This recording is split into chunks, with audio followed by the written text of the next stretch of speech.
آزاد بول انڈیا میں آپ سبھی کا خیر مقدم ہے. آپ کے ساتھ میں عادل خان آزاد. ایک نہیں دو نہیں بلکہ 7 بڑی خبریں اس چھوٹے سے ویڈیو میں آپ کو ملیں گی. غزہ اور اسرائیل کی جنگ سے جڑی ہوئی کس طریقے سے حالات بدل رہے ہیں. بات حزب اللہ کی بھی ہوگی کہ کیسے 15 مارچ سے یہ لگتا ہے کہ جنگ چھڑنے جا رہی. اس کا اعلان بھی ہوا ہے. 15 مارچ تک کا وقت ہے. غزہ میں کیا ہو رہا ہے؟ کیا امریکہ اب اپنے ہتھیار دینا بند کرے گا؟ کیونکہ اس کی سیدھی وارننگ دی گئی ہے. اور ساتھ ہی یہ بھی بات کریں گے کیسے امریکہ خود نیتن یاہو کو اب کمزور کرنا چاہ رہا ہے. ایک ایک کر کے 7 خبریں دیکھیے. سب سے پہلی خبر کہ کیسے اسرائیل اور حزب اللہ کے بیچ یعنی ساؤتھ لیبنان اور نارتھ علاقہ جو ہے فلسطین کا قبضے والا جس پر اسرائیل کا قبضہ ہے، اس علاقے میں جو ٹینشنز بڑھ رہی ہیں، اس کے بعد اسرائیل اور حزب اللہ ایک فل فلیش جنگ میں کود سکتے ہیں. اور یہ ہوگا 15 مارچ سے. تو کیا ایک طرف کوشش ہو رہی ہے کہ رمضان سے پہلے غزہ میں سیز فائر ہو جائے، اور دوسری طرف 15 مارچ سے خود اسرائیل بھیڑنے جا رہا ہے حزب اللہ سے. زیادہ تر خبریں اسرائیل کی اخباروں کی ہیڈ لائنز کے ذریعے ہوں گی اور ہم اس کو تھوڑا سا چیر پھاڑ کر آپ کے سامنے رکھیں گے. اسرائیل threatens to launch war against Hezbollah if no deal to withdraw by March 15. انہوں نے یہ کہہ دیا ہے اسرائیل نے کہ اگر لیبنان کے سدن بارڈر سے اسرائیل نے جو حزب اللہ نے جو راکٹ اور چاند ماری بنا رکھی اسرائیلی علاقے میں وہ بند نہ کی اور وہاں سے حزب اللہ کے لڑاکے اپنے بھاری اسلحوں کے ساتھ واپس نہ لوٹے لیبنان کے دوسرے علاقوں میں، تو پھر 15 مارچ سے سمجھ لینا جنگ چھڑ جائے گی اگر کوئی سمجھوتا نہیں ہوتا ہے 15 مارچ تک. تو ایک خبر یہاں پر ختم ہوتی ہے. جلدی جلدی ہم آپ کو 7 خبریں لا کر دیں گے. بڑی اہم ہیں خبریں. Biden in look to prevent Israel from using US arms in Rafah offensive. یہ بھی ٹائمز آف اسرائیل کی خبر ہے. ان کے حوالے سے اس خبر کو ایسے سمجھیے کہ یہ اگر یہ کہہ رہے ہیں کہ اسرائیل کے ڈنڈا کر رہا ہے امریکہ کہ تمہیں اب ہم ہتھیار دینا بند کریں گے اگر تم نے رافا میں اٹیک کیا، رفح میں تم نے گراؤنڈ ملٹری آپریشن چھیڑا، تو سمجھ لو وہ امریکہ کے ہتھیاروں کے ساتھ نہیں ہوگا. یہ اسرائیل کا اخبار چھاپ رہا ہے تو آپ سمجھیے یہاں میں آپ کو بتا رہا ہوں اسرائیل میں خوف ہے. سیکنڈ ورلڈ وار کے بعد سب سے زیادہ خوف کس جگہ پر ہے میں آپ کو ابھی آگے بتانے جا رہا ہوں، ذرا دھیان سے دیکھیے گا. اسرائیلی اخباروں کے حوالے سے اس لیے کیونکہ یہ جو اپنے بارے میں نیگیٹو لکھیں گے وہ کم سے کم صحیح تو ہوگا. تو بائیڈن جو ہے امریکہ کے راشٹرپتی، وہ یہ اس طرف پورا وچار کر رہے ہیں کہ اب اسرائیل کو ہتھیار نہ دیے جائیں کیونکہ وہ اس کا استعمال رفح میں کر سکتے ہیں. اب تھوڑا پلٹ یہ رہا ہے کہ بائیڈن نے ایڈ بھیجنا شروع کر دی. حالانکہ ایڈ جس مقابلے ہتھیار بھیجے گئے ان کے سامنے وہ ایڈ کچھ نہیں ہے. ایک طرف ہتھیار، اب شاید ہتھیار دینا بند کریں کیونکہ بھاری بے عزتی، بھاری کرکری ہو رہی ہے اور امریکہ میں چناؤ بھی سر پر ہیں. وہاں پر جو لوگ بائیڈن کے پکش میں بھی تھے اور خاص طور سے مسلمز، وہ اب نیوٹرل ہو رہے ہیں، کہنے نہیں ووٹ نہیں دیں گے، ایسے نہیں دیں گے، آپ نے غزہ کو برباد کیا ہے آپ کے بموں نے. تو شاید بائیڈن جاگیں کیونکہ ان کے اوپر لعنت ملامت بہت پوری دنیا کر رہی ہے، تھو ہو رہی ہے. تو اب شاید رفح میں ہتھیار نہ دیں. میں صرف ہیڈ لائن پڑھ رہا ہوں، خبر کی ڈیپتھ میں نہیں جا رہا ہوں، ایکسپلینیشن اپنے شبدوں میں کر رہا ہوں. باقی آپ سب سمجھدار ہیں کیونکہ سمجھدار لوگ ہی میں نے جہاں تک دیکھا پڑھا ہے، جن کمنٹس کو پڑھتا ہوں میں زیادہ تر کو پڑھتا ہوں، جواب بھی دیتا ہوں، مجھے لگتا ہے آپ لوگ بڑے شاندار قسم کے لوگ ہیں. آپ کو سلام. دا ٹائمز آف اسرائیل کی تیسری headline, IDF soldier killed 13 wounded in battles with Hamas in southern Gaza. یہ بھی آج ہی کی خبر ہے. 7 مارچ چل رہا ہے، 7 مارچ کی خبریں ہیں. ایک IDF کا سینک مرا ہے، 13 جو ہیں وہ گھائل ہوئے ہیں حماس کے ساتھ ساؤتھ غازہ کی جنگ میں. حالانکہ وہاں جو عام فلسطینی مر رہے ہیں یا شہید ہو رہے ہیں ان کی تعداد بہت ہے، ہر روز 100 کے قریب ہے، 100 سے زیادہ ہے.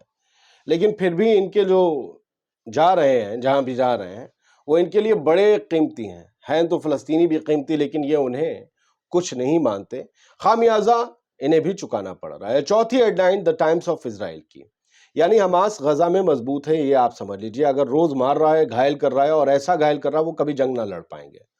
خیر، چوتھا ہیڈ لائن یہ ہے ٹائمز آف اسرائیل کی کہ we are living in the most worrying period for Jews since World War second. یہ پورا ایک آرٹیکل چھپا ہے، ڈیوڈ ہاروٹس اس کے لیکھک ہیں. ٹائمز آف اسرائیل میں چھپا ہے اور لکھا ہے آج ہی کہ ہم لوگ سیکنڈ ورلڈ وار سے اب تک کے سب سے مشکل دور میں جی رہے ہیں. یعنی بینگ اے جیو، ایک یہودی کے طور پر انہوں نے کہا ہے کہ یہودیوں کے لیے سیکنڈ ورلڈ وار کے بعد کا یہ سب سے ٹف ٹائم ہے. It is not because of only Hamas, حزب اللہ جو کر رہا ہے، حماس، حزب اللہ، ہاؤتھی، ہر طرف سے، اور انہیں پتا ہے کہ اس کے بعد اور بھی جگہ سے کانڈ ہو سکتا ہے. عراق کی طرف سے تو خبر ہی آئی تھی، وہاں کے جو ریزسٹنس گروپ ہیں انہوں نے کس طریقے سے ایک ایئرپورٹ کے پاس کچھ دھماکہ کیا ہے. چلیے ایک اور خبر کی طرف بڑھتے ہیں، اور یہ خبر آئی ہے الجزیرہ کے حوالے سے، وہ ہم آپ کو بعد میں بتائیں گے. لیکن پہلے CNN کی آپ خبر دیکھ لیجئے، اور یہ خبر خطرے کی گھنٹی ہے بینجمن نیتن یاہو کے لیے. Biden officials deliver a tough message on Gaza to Netanyahu's chief political foe. جو بینجمن نیتن یاہو کے دھر ورودھی ہیں راجنیتی میں، یا یوں کہیے کہ راجنیتک دشمن ہیں، بینی گینٹس، پورو ڈپٹی پرائم منسٹر، انہیں امریکہ بلایا تھا، ہم نے آپ کو بتایا تھا. ابھی 2-3 خبریں اہم باقی آگئے. تو بینی گینٹس کو بائیڈن آفیشلز، بائیڈن کے جو منتری اور ادھیکاری ہیں، ان سب نے سیدھا میسج دیا ہے کہ رافع میں ہم نے ایڈ بڑھانی ہے. یہ بینجمن نیتن یاہو جس سنک میں ہے اس سے کہہ دو ہم باپ ہیں، ہماری بات نہیں مان رہا ہے. ہم کہہ رہے ہیں سیز فائر کا تم نکالو راستہ، تم ہیومینیٹیرین ایڈ کا راستہ دو، اور تم نے جو راشن کی لائن میں لگے ہوئے لوگوں کو مارا تھا اس کے بعد کہانی پلٹ رہی ہے. تمہارے لیے انٹرنیشنل سپورٹ کم ہو رہا ہے، تمہاری الگڈی ٹائٹ ہو جائے گی. بینی گینٹس کو اس لیے بلایا، نیتن یاہو کے کسی قریبی کو بلا سکتے، اس لیے بلایا بینی گینٹس سے کہ اس سے ہر بات کہہ لیں گے اور وہ اور سختی سے نیتن یاہو سے کرے گا. نیتن یاہو بینی گینٹس سے بہت کھسیا ہوئے کہ تم میری پرمیشن کے بنا امریکہ کیسے گئے، کیونکہ انہیں پتا تھا یہ بینی گینٹس کو تو بلا رہے ہیں بائیڈن، لیکن نٹ بولٹ ہمارے ٹائٹ کیے جائیں گے. نیتن یاہو کے لیے بڑے مسئلے ہیں. اور یہ الجزیرہ کی ہیڈ لائن اسی خبر میں ہے، بس ہیڈ لائن دیکھ لیجئے. سبڈیوڈ ریونج، جیسے کوئی بدلہ ادھار رہ گیا ہو، اسے چکتا کرنا ہو. Why Biden's top officials hosted Israel's Gantz. کیوں بائیڈن کے آفیشلز نے گینٹس کا سواگت کیا، اسے ہوسٹ کیا، اسے کیوں بلایا امریکہ؟ اسی وجہ سے یہ وار کیبنٹ منسٹر ہے اسرائیل کا بینی گینٹس، اسے بلایا ہے اور بائی پاس کیا ہے اسرائیل کے prime minister Benjamin Nitin Yahoo کو، اسے بلایا ہے اس کے دکش جو دھر ورودھی ہے راجنیتی میں، کہ بدلہ ہے یہ سبڈیوڈ ریونج. کس سے؟ نیتن یاہو سے، کیونکہ وہ بات ہی نہیں سن رہا واشنگٹن کی، بات ہی نہیں سن رہا جو بائیڈن کی، اور لگاتار فلسطینیوں کو قتل کیے جا رہا ہے. کیونکہ پتا ہے یہ تو 75 سال پہلے بنے ہیں اور امریکہ 500 سال پرانا ہے. اسے پتا ہے کیا ہوگا آگے جو یہ کر رہا ہے نیتن یاہو. اگلی headline the Times of Israel کی. Israel green lights plan for nearly 3500 new settlement homes. فلسطینیوں کی زمین قبضہ کر نئے 3500 گھر یا سیٹلمنٹس بنانے کے لیے اسرائیل پورا ایک پلان کر چکا ہے اور اس کو ہری جھنڈی دے دی ہے. گرین لائٹ، ہری جھنڈی دے دی ہے، پورا پلان تیار ہے. یہ 694 گھر افرات میں، 330 کیدار میں، اور اس کے علاوہ 2402 نیو گھر جو ہیں وہ مال ادومیم میں بنیں گے.